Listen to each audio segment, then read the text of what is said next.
6 people were murdered on an isolated farm in Germany. But that isn't the part that haunts investigators. The part that haunts them is that the killer didn't leave. They stayed for 3 days, living beside the bodies, and it actually happened. We're going back to 1922, to a desolate German farmstead known as Hinterkaifeck, a place defined by isolation, a place where sound didn't travel far. The farm was home to the Gruber family, Andreas Gruber, his wife, Cecilia, their widowed daughter, Victoria Gabrielle, and Victoria's 2 young children. The family was considered outsiders, reclusive, strict, unwelcoming. For years, unsettling rumors circled the property. Villagers whispered about tensions inside the home, about secrets never openly discussed. Nothing was ever proven, but the whispers never stopped. 6 months before the tragedy, the family's maid left without warning. She reported strange sounds, footsteps above her room, scratching in the attic, a constant feeling that she was not alone. The attic was supposed to be empty.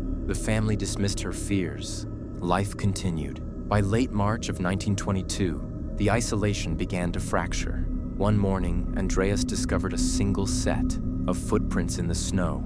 They led from the nearby forest directly to the barn, but there were no footprints leading back. Snow records movement, and the snow showed only arrival. Soon after, doors were found unlocked. Keys went missing. Locks appeared tampered with. An unfamiliar newspaper from Munich was discovered near the barn. No one had purchased it. Someone had brought it there.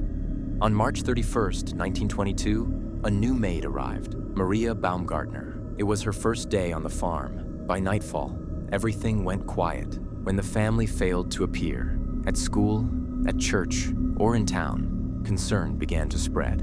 On April 4th, neighbors entered the property. Inside the barn, they made a grim discovery. 4 members of the household had been fatally attacked, their bodies found close together. The violence was deliberate. Inside the farmhouse, the remaining 2 victims were discovered, the youngest child and the new maid, all 6 gone. At first, it seemed like a brutal act of violence, but what investigators uncovered next changed everything. Medical examination confirmed the murders occurred on March 31st, 3 full days before the bodies were found. During those 3 days, someone remained on the property. Meals were prepared. Livestock was fed. Smoke was seen rising from the chimney. Whoever committed the murders continued living inside the farmhouse, sleeping, cooking, walking from room to room, while the victims lay where they had fallen. Investigators noted one final detail. Evidence suggested one victim may not have died immediately. Signs of prolonged suffering inside the barn, in darkness, in the cold, while the killer was still there. Nearly a year later, the suspected murder weapon was found beneath the barn floorboards, hidden carefully, not discarded, hidden. For over a century, hundreds of leads were investigated. Travelers, workers, neighbors, soldiers. No definitive suspect was ever identified. No clear motive was proven. The person responsible was never found. Because sometimes, the most terrifying stories are not fiction. They are real, and they leave behind no answers, only silence.